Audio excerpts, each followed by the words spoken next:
Hi, and welcome to the Future of Development podcast. My name's Anthony Amunategui, and I'm here to inspire people to find amazing careers in the construction development world. If you like our podcast, please make sure you hit the subscribe button down below. If you really like our podcast, make sure you hit the little bell.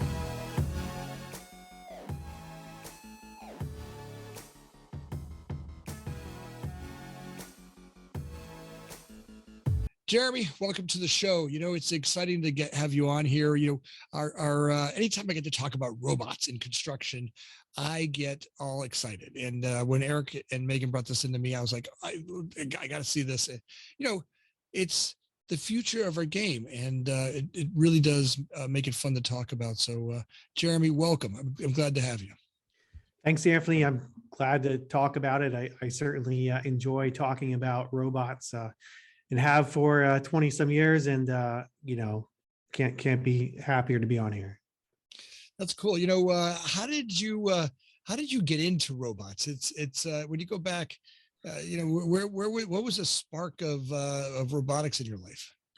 Well, yeah, if you think about it, robots, you know, 20 years ago or 25 years ago, really wasn't a thing. It wasn't a real industry, and it was mostly things that were inside of academics. So, you know, I went to undergraduate at the United States Naval Academy in Annapolis, and I was in the systems engineering department focusing on robotics and controls, and I really fell in love with machines or systems that were able to do things by themselves. I remember doing a lab one week where we had a small little robot or device that was following light, a flashlight. So we could move the flashlight around and it would just follow it. And I found myself being fascinated by this intelligent little device or system or thing. And I thought that was really cool. And so I went with that, and I had the fortunate ability from the Naval Academy to work at NASA's Goddard Space Flight Center, which is in Maryland.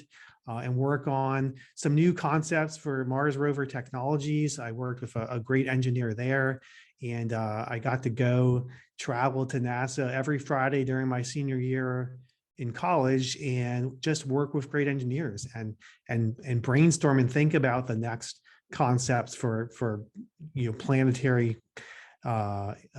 research and rover technology. So it was really cool and a lot of fun. And I had the fortunate opportunity for the Navy to send me straight to graduate school. So I got sent to Carnegie Mellon University, which at the time is the only robotics degree program in the world, and certainly was the best place to go for robotics. So I felt fortunate to get accepted, and fortunate that the Navy, you know, gave me the time to go get my graduate degree. And so while I was there at Carnegie Mellon in the early 2000s, it was just really an exciting time for robotics. You know, it wasn't commercial yet, but we were doing what the government had called the grand challenges. There was the great desert race of autonomous vehicles. And there was a lot of government research and military research around how robots will be used in the future. And me and my classmates just got to live through it and really build a great base on what the future may look like. So when I was there, and when I was there with a lot of great other students who are now founders and executives of other robotics companies around the world, we were really convinced. I think we were all convinced at that time, 20 years ago, that what's happening today was going to happen. We just didn't know when. Was it going to be 5 years, 10 years, 20, 50 years? We didn't know when in the future, but we knew that the power of robots and artificial intelligence was going to change the world someday. And I was convinced and couldn't wait to get back to that. So that's the quick summary on why I truly do love robots. You know, for sure, robots are going to change the world. You know, as we start to enter this new world, you know, with labor shortages, you know, across, you know, not just across the construction field, the brands that we work for, the brands that we're building, you know, they're all looking for ways to get, you know, automated. You know, there's certain parts of the jobs that are, really unsafe. Here I'm lucky. I get to talk to all kinds of robotic people. And, I was talking to a guy the other day about robots that climb walls, and you're looking at it going, ha, think about how unsafe that was at one point where, people had to get up on top of a cherry picker and get way up there in places where it was difficult to do. You're swinging and you're moving and you're out in areas and terrains where there's bridges, and just the fact that there's a bridge there means it's traversing something dangerous underneath it. And now you have to do inspection of the pylons or the places. Now you've got this vehicle or these items that can literally climb the pilings and check for cracks and do visual inspections. And that's a field that nobody would have imagined a robot would be great in. Spots as we start to look at the places that we create these robots. And what's great is advanced construction robotics, as you guys have really started to find places and parts of the construction field that are just repetitive and tedious. And it takes a lot of that back bending. I mean, you guys have a robot that does, ties rebar together.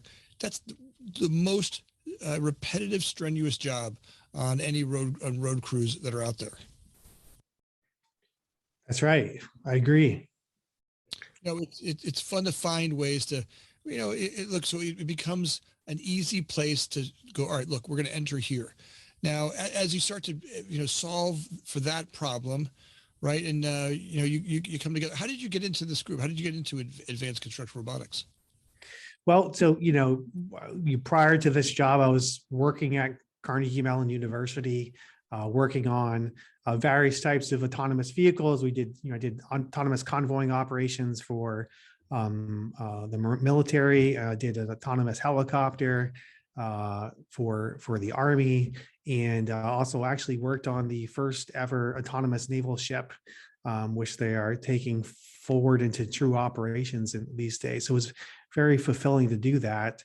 But, we really focused at a university level on, basic and applied research. So you really didn't have the chance to take it all the way to a product.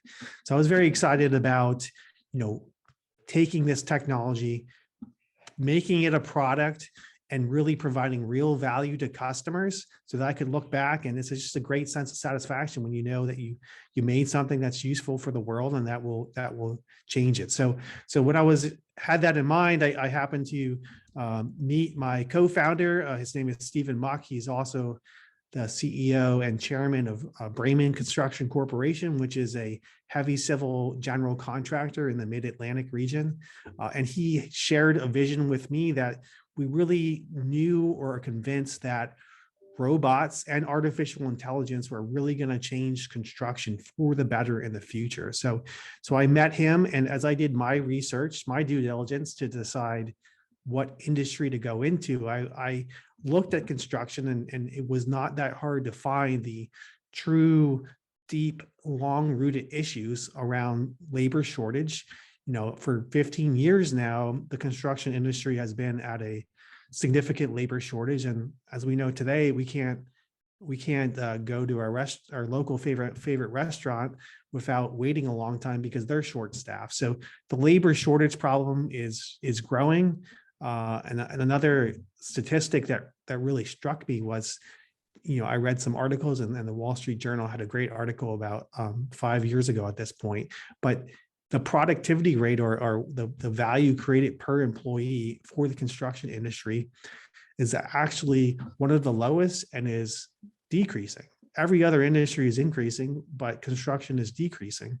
And that was surprising to me, but makes sense that the workers are getting older, and there's just not enough younger workers choosing to go into construction. So I just thought it was a great and perfect industry to bring this technology that's ready for real time to the new industry. And there wasn't a lot of players 5 years ago in construction robots. So I felt like I could really make an impact, and not just me, my co-founder and the entire team that we brought on board, we're really focused on doing this the right way and making a positive change for the industry. As you look at, solving the problem of labor and shortages, it's for sure that the difficult part about our business is that everybody kind of rushed off to the tech world. right? All these young people ran off to the tech world, and everybody, kind of left construction in the dust. And same with the restaurant world, right? They lost, even after this pandemic, they lost a big chunk of their labor force. And people were like, hey, look, we just don't feel like going back to doing that. It's really, I mean, our business, a construction business, is tough work, right? I mean, it's good, solid, honest work, but we're losing that next generation of people to come in it. And as we start to look at the way to do it, they don't want to do it the way their fathers did it or their grandfathers did it. They're looking for new ways of modern ways of looking at construction in a whole other light. So that and that's where I think what's exciting is, as we look at robotics and AI and technology, construction has the biggest opportunity, right? It now takes this archaic business of ours that has been primitive. Now we have the opportunity to use all these advances that have happened in all the other industries, in the financial world, in the medical world. Now we're starting to apply these to our business, and there's never been more opportunities ever than now to be in the construction world and bring some great new blood to it. And where that's going to go, I don't even think we can start to even predict it. But it's kind of fun to watch, your advancement, with this product, and sort of bring the team together. I bet you've got a lot of young people that are excited about being part of the robotics team. Of course, and it's it's not just the engineers, and we have a great group of engineers who I've worked with in the past, and we're used to creating these autonomous robots, but we have civil engineers as well, right? We're working in the heavy civil industry, and it's really important how we think about, we call it the dance, right? How do you actually use this robot and the crew that goes with it, with the existing crew, to make a overall positive increase in productivity and safety. So there's more to it than just the engineering side of things. And we have, robot supervisors. So we have technician folks who go with our robots to the job site, and they're the ones that supervise it. Much like a foreman supervises a crew, we have supervisors that supervise the robots at the job site to make sure they got what they need. What are they going to do next? They feed them the wire, they give them gasoline. If there's an issue, they troubleshoot it. And that's not a position that's going to go away. And so, of course, the robots are doing more work, but there's a new opportunity now for a new job position that's never really existed before. I always like to say, in the Industrial Revolution of the 1900s, when electricity and combustion engines came to fruition, that created the job of an electrician and the job of a mechanic. Those positions never existed before, right? So that same progression is happening today. These robots, although they're autonomous, are still going to need people and workers, higher skilled workers, to continue to work with them to get the most out of them. Sure, they can do things by themselves, but if you team them with the smarts of a worker, you can get even more out of them. So that's a position that's brand new. I think we're kind of leading the way in that, and we're really looking in the future to not only train our staff to do that, but we're looking at training the general contractors out there, as well as getting that sort of education into the trade schools. And I think folks who normally go to college because they think it have to will be much more excited about trade school, because we need the trades. We all know we need the trades. And that's part of the reason why the worker shortage is a problem right now. My son is in the trade, right? He's in the automotive trade. I have one son in the construction world, one son in the automotive trade. And I was so impressed, when they're looking at, this isn't like working on cars when I was a kid. I mean, today they're wearing, they've got technology. They're all inside of these things with all kinds of computers. My son got it up inside of one of our Suburbans, and he jumps into the engine bay with both feet in the bay, and he jumps up inside there, and he's got a laptop, and I'm like, holy cow, it wasn't just a wrench anymore. Today, that technician walks in there, he loves cars. I mean, that's all he does is watch cars all day long. He's car videos, car stuff. He just loves cars. But today's tech and today, same thing in the field and construction. If 10 years ago you said to me every superintendent has to have a laptop, it was tough. It was like pulling teeth 10 years ago. You go 15 years ago and they were like, no way. There might be one or two of them that could do it. And then all of a sudden today, imagine if I walked out to the field and took every one of their computers, they'd all revolt. Right. Today the technology is here. It's growing. And it's one of those things where I say to construction companies every day, literally every day when we talk, if you're not embracing the change, if your teams aren't starting there, if you're not working that way, if developers that I'm working with, they're Anthony, why do I need to look at digital footprints of my buildings? Why do I need to do that, Anthony? Why can't I just get cheap drawings done and do? Listen, the wave of the future will require us to build faster. It will require us to build smarter. Start heading in that direction, because if you don't start now, the learning curve later on is going to take you out, right? The jump that it's going to take to get from not doing something, small steps today, right? Start working with robotics, start working with AI, start working with digital plans, start working with the stuff that will create the workflows of the future. You're going to be left in the dust, and you're going to be outdated, and you're going to be outclassed by the people who are coming at us pretty quickly. That's right. I mean, I full-heartedly agree that, it's during this transition phase, right?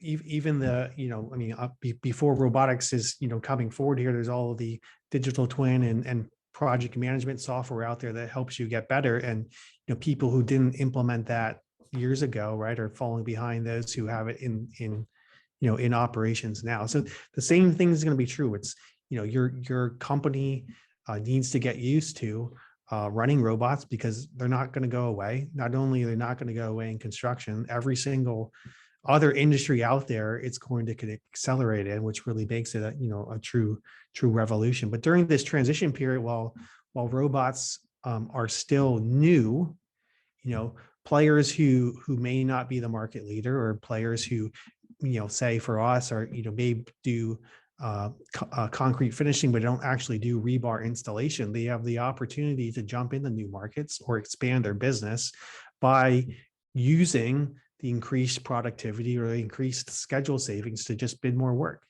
right? You have the opportunity to grow your business like you haven't done before. And that opportunity will disappear once these products become commonplace. Well, and not just that, it also increases your workforce. I mean, using robotic technology like you're doing now, you don't have to be a man to go out there and do it. You might be a female who does it, who's or someone that's not from the construction world. Today, that technician doesn't necessarily had to grow up in a have grown up in there. They also may be older, right? You can pull from an older workforce. You might pull from a younger workforce. It now increases the size of the workforce because the requirement of knowledge, the experience level is less, because a lot of the work that's getting done is getting done robotically, right? Now it's just a matter of understanding how to monitor and adjust and get training on the robotic systems. I think that as we look forward, that work pool, someone that might not have been working on a highway construction project has an opportunity to work in that project because they're focused on the robotic technology part. They become a tech, and that tech that's absolutely needed, and starts to work on the workflow itself, right? I think that's the part that people aren't understanding, is that in order for us to go to a complete robotics, to get there, your company workflows have to change, right? The way that they set up a project, the way they draw a project, right? The way it gets drawn, right? The way that it gets implemented in the field, the way they order and deliver materials, all those things are going to start to change as we bring in more and more automated systems.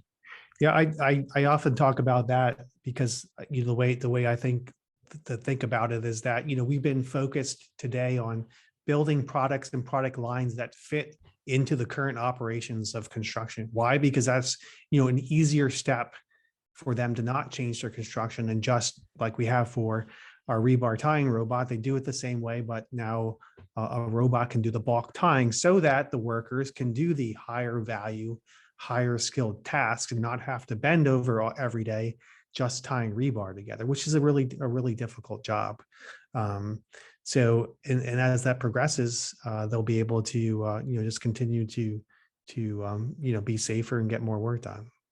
Well, and I think as you look at, so let's get into your product real quick. So the TyBot, which by the way, I'll have a link down below, so you guys can watch it. It's amazing, right? It's a bot that hangs over on a gantry system, right? And we put a gantry system over top of, now that can be over 1 lane, 2 lane, 5 lane. Let's talk a little bit about the robot itself. So it ties rebar, which is a pretty labor intensive process. So let's kind of go through the robot and what it does. Yeah. So in make the assumption here, the audience doesn't know how reinforced concrete gets built, but when you're doing reinforced concrete, you have these large, long bars called rebar, and you place them in a grid pattern on the ground, and that could be for really anything that has reinforced concrete. We started with bridges, but you're talking buildings, you're talking high rises, you're talking airports, anywhere where you have to have reinforced concrete. So you place the rebar down, which creates thousands to millions of individual ties, which is where the bars cross each other. And before you pour the concrete, those intersections have to be tied together for the sole purpose that they do not move out of the way when the concrete gets poured. Because if they move out of the way, then the structural integrity or the design of the reinforced concrete gets compromised. So the state of the art now is there are workers who spend 8-10 hours a day, sometimes 7 days a week or 6 days a week, for weeks to months at a time, bent over using a reel of wire with pliers, and twisting wire around those intersections to tie them together. That's the most common method to do it. There's also tie guns or little hand tools that you stick on the intersection and pull a trigger and twist it around the intersection, which is certainly helpful, that not using it, but still has the limitations of one person bending over or moving up and down over a difficult terrain to get it done. So we thought that was a great first avenue to go into, because it's high labor hours, often can be a critical path activity. And frankly, if you ask the workers who do this, they would really rather be doing something else than bending over all day tying rebar. There is plenty of other work to be done in that construction site operations that they can go do that. And so we have a robot, we named it TyBot, which is an autonomous rebar tying robot. It's a gantry-based system, which we did make configurable. It's very similar looking to, there are currently concrete finishing machines that are gantry systems. For bridges, they run on this rail system called the screed rail. And that's the same rail system that we use, so that at least on bridges, it fits exactly into the current operations. And it can fit, so basically we can get to the site through a 40-foot trailer pulled by a F-250. We don't need a CDL driver because it fits under the weight requirements. And it takes 1 to 3 hours to put together for depending on the width, because we can go very small for 1 lane, between 20 feet to all the ways out to 117 feet wide. So you can imagine how that looks. And I think people hear the word robot and they have the wrong picture in their head, right? This is a machine that just happens to be really, really smart. And when you look at it, you would not know it's a robot, except when it starts operating and it sees the rebar and sees the intersections and starts tying. And then you can see the robot operator is not doing anything. And then you can say, wow, that machine is doing all the work by itself. Well, and I think that's what's kind of cool, right? So you've got this gantry system that you're currently using for the rebar for the TyBot. I know you guys are also working on another one for iRod, right? Another robot called iRod, right? Yeah. We have our second product called IronBot, which is, a rebar lifting, carrying, and placing robot. Because as you can imagine, as we're at job sites and tying the rebar together, the current working staff says this is great, but when are you going to make the robot to carry the rebar? Because the current state of the art is you have 3 to 6 people who stand next to each other.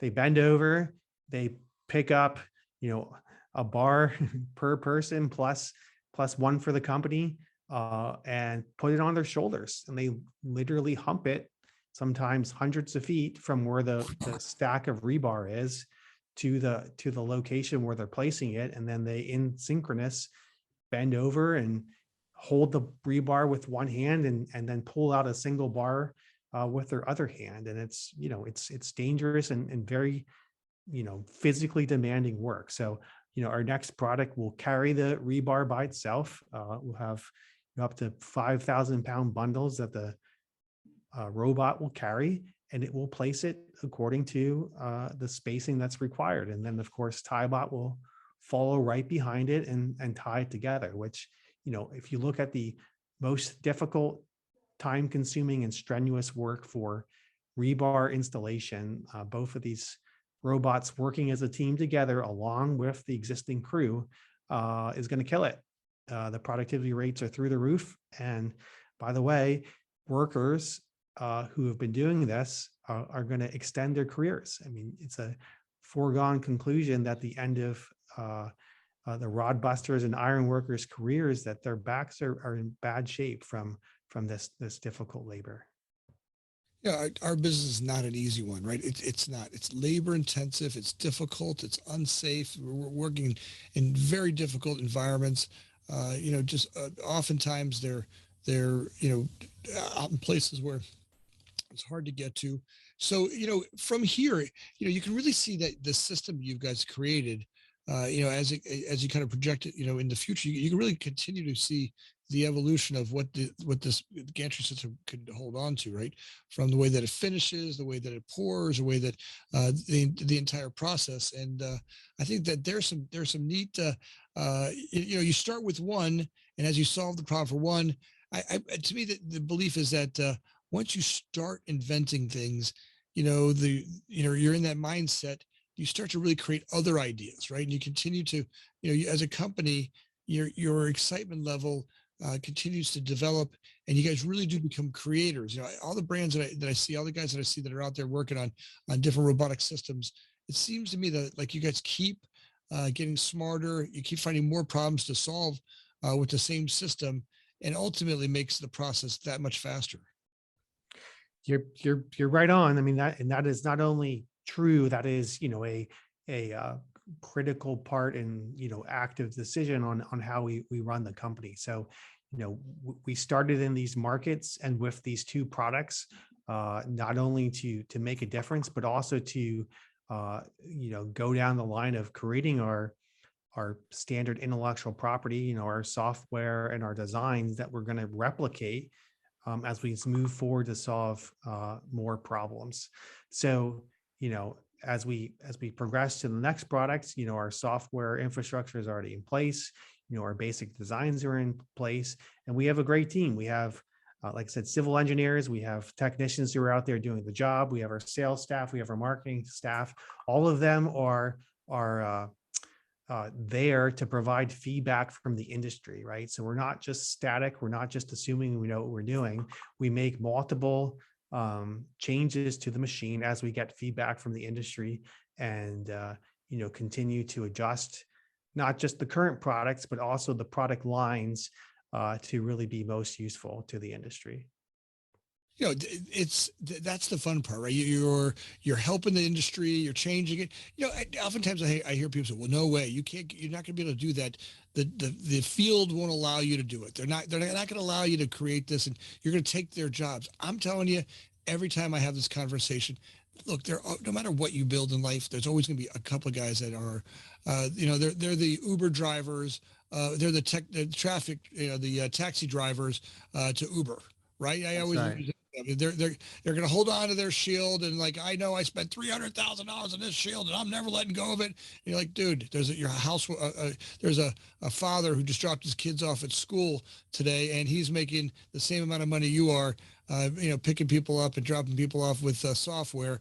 And that's a sunken cost of an old business. It's time to evolve, right? If we move forward, or if we stop growing because we're afraid that someone's going to have a job that they're outclassed for by a machine, that's the part that always makes me laugh inside. It's like, really, we're not going to advance because we're worried about somebody having a really dangerous job, afraid to change.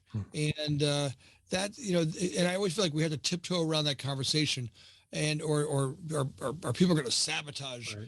They're going to sabotage our work. And I feel like that's a silly place to be when we're developing stuff.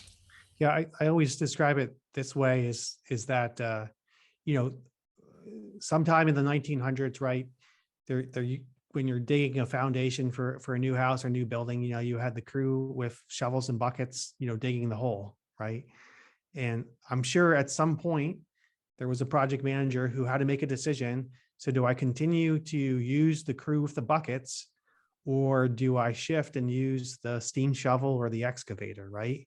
And I'm sure it was a difficult decision back then because, well, what are we going to do with the people? But, there's not a project manager today, right, who would even think about that decision, right? So yes, it is evolution. Yes, is it a shift of responsibilities? I've not met a single contractor who is, using our robots that let go of people. There is too much work to be done, and they use their people to do the higher skilled work while we do the mundane work. And guess what? They get the job quicker and they can move on to the next job. And as they do that, and they get more confidence with the combination of the workers and the robots, they can just bid more work and grow their business. Their profits are just going to increase by being able to, use the combination of technology and the existing work crew. If you look at our entire society, it's based on advance in technology. I'm for sure, my life is no easier than my father's was. And no easier than my grandfather's were. Maybe I do less physical work, but I still go 100 times faster than they are, right? The technology in my life has allowed me, I don't know it's made it easier. I just know it's made it a lot faster. But truth is, I've also been able to increase my income, right? And I think that's the same thing that happens with all these companies. That I'm not sure that you're going to get less. It's going to get less. You're exactly right. Now companies can do a lot more work at a lot more competitive price, and the margins become a lot better, right? You're taking a lot of the stuff that wasn't working, the labor intensive, low paying, very costly work. You're making that automated. You're making that whole system work even better. Now that company can go out there, pick up more work, right? Do it faster with less impact on the employee. And I'm not sure that their lives will ever get slower. I'm not saying that's going to happen, because I really do believe that technologies have made our lives a lot faster, right? It's always been fast. I mean, look, my grandfather was a carpenter. If you just take, if he jumped into 2022 today, just having his job and having a cell phone in his pocket would have doubled the amount of work he does. I mean, my grandmother could have got a hold of him 100 times a day, or, the supply house, and back then you did one thing a day, but technology's jumped in, and now I can do multiple things. I can be bidding projects. I can be on a job site. I can talk to the supply house. Those weren't things that were possible back in my grandfather's day. That just you either were at the supply house, or you were at a job site, or you were at your house. It was difficult to communicate the same. So I think it's going to be faster no matter what we do, right? We've got, but ultimately the margins will be better. Our society will increase. If you look around our society, we certainly have had the benefits of technology. If you just look around, and the amount of people that are doing okay, right? I mean, not everybody's doing perfect, but look, our lives are getting better. We're getting smarter. People are living longer. Technology has made a positive impact. Sometimes it doesn't feel like that. Sometimes I feel like, I want to go back to the early days when things were simpler. It just, then I think about it out loud, I think about to myself, I'm like, yeah, back when people lived until they were 35 years old, and, that doesn't make much sense. And people went home from job sites dead, right? People died every day on job sites, right? Because job site safety was there. Our people go home and we really work hard on safety and security and technology to make our people's lives faster and smarter. If you look at it, really faster, safer are our mantras every day. And that's where products like yours dramatically change that. I mean, being bent over, tying wire on rebar is not an inspiring job. Now you've got a robot that does that. It does it really, really well. It does it consistently, right? It becomes a force to reckon with. And now I can do a higher, smarter position on the job site. You know, I think it's interesting to look at your path, right? And as you start to look forward from here, what are you seeing in the future? What's kind of your vision of where you're going? If you were to predict it, if you watch this in 30 years, what would your vision of 30 years from now be? Yeah, I mean, and we have a vision for ourselves, and I have a vision where we fit into with the sort of the rest of the world. I mean, fundamentally, I think we are in the early stages of a new industrial revolution centered around robotics and artificial intelligence. I mean, the way businesses were done in the past, you'll add robotics and AI to it, and you'll be able to do the same job quicker, smarter, faster, cheaper, and you'll completely change in which those businesses operate. So, we're fortunate to be sort of one of the leaders in doing that in the construction industry. But I got a lot of friends who are doing it in every other industry. Agriculture is another one that's coming very, very quick, very, very rapidly in that direction. So, I certainly see a future for construction of a site that's going to have a lot of robots and still a lot of workers. There is not going to be a construction site that's fully autonomous with just robots. That's a silly decision, just from a technical perspective. Hey, I'm a robot guy, and there's always going to be parts of a construction operation that are just too difficult or take too much effort for a robot to do, and the person or the worker, it's very easy for them to do. So, I see a combination of robot supervisors and the robots just getting the job done more consistently, reducing the schedule, the productivity rates being higher and being faster. And, let us not forget about safety. It's just going to be safer. You have less exposure to the more difficult aspects because, frankly, robots are better at the mundane, repetitive motion injury type tasks out there. So there's our path, of course, is to pick a market. Reinforced concrete is our first one. Make some products, TyBot and IronBot being our first products, and make them successful inside of a beachhead market. So Bridges was our beachhead market, and now we're moving on to the follow-on markets. And of course, we will continue down that product line of helping reinforce concrete. But we're game to go on. We're going to move on and really try to rapidly fill this gap, because there's a true gap now between what's the work available and the people available to do it. And I always say is, you either got to convince more people to join the industry, or you have to make a single worker more productive in order to fill the gap. And I'm not saying the workers aren't fast enough. There's just not enough of them to get the demand done out there. And what I see is a progression of our products, and I see a progression of other companies out there doing and helping construction and other industries. And the key inflection point, or when you can call it, if you look at disruption science, they talk about the S curve, and there's an inflection point where it rapidly accelerates, and then the old way is gone and the new way is there, is centered around, and you mentioned it before, is that as the industry and any industry gains confidence in this new technology, they'll then be willing to change their operations to fit robots. Right now, I'm changing robots to fit the current operations of construction, because that's the best way to make an impact, be out there quickly, and have the barrier to adoption lower, right?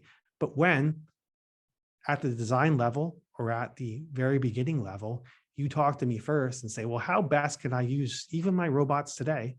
Our robots today can be more efficient if the general contractor or the subcontractor works with us, and we have all the staff in-house here to help work with them to maximize the use of that robot. So when the industry, not just construction, begins to adapt to the benefits of a robot, that's when the real disruption and change will occur in that industry. So I see that happening.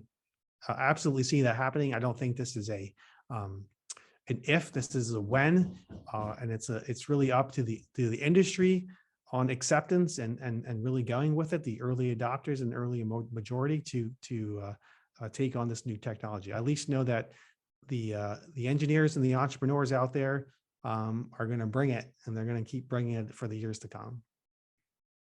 I think you're right. I think guys like you are out there doing all kinds of cool stuff. And Jeremy, I got to tell you, I love it. I love where you guys are going with it. Like I said, it is my favorite topic to talk about. You and AI, robots and AI, just really are making a difference in the world. And the future is going to be safer, smarter, better, and because of it. And I am glad to get to have met you. Every time you guys do a release, anytime you have a new product coming out, I want to make sure that we get a chance to talk about it and show you off to the world.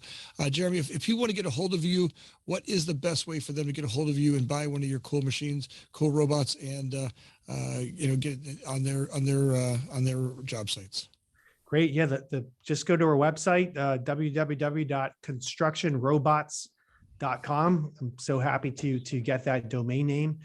We have all the information there on what the specifications of the robots are, and we have our jobs up there. You can go in and prove to yourself that this is a real product and that we've done jobs, and we have those jobs we've done listed on the website, and have them continue to look out for our. You can sign up for our email chain, and our social media is really active as well, because we want to keep people informed as we're going and get them excited about the future. I love it, Jeremy. Thank you very much for your time. I am excited about showing off your product. Folks, if you love the podcast today, take a second and just subscribe. And if you really love it, make sure that you hit the little bell down there. It makes all the difference in the world to me and Eric and Megan and the crew over here that are doing the podcast. It just shows us that you guys are proud to be part of us, and we're grateful. Look forward to having you on again, Jeremy. Thanks again. Great. Thanks, Anthony. Thanks for joining us. My name is Anthony Amunategui, always looking for people to bring insight into the industry, finding ways to inspire people to have amazing careers in the development world. If you liked our podcast, make sure you hit the subscribe button down below. If you really liked our podcast, make sure you hit the little bell. Thanks again for listening. Please share it with your friends.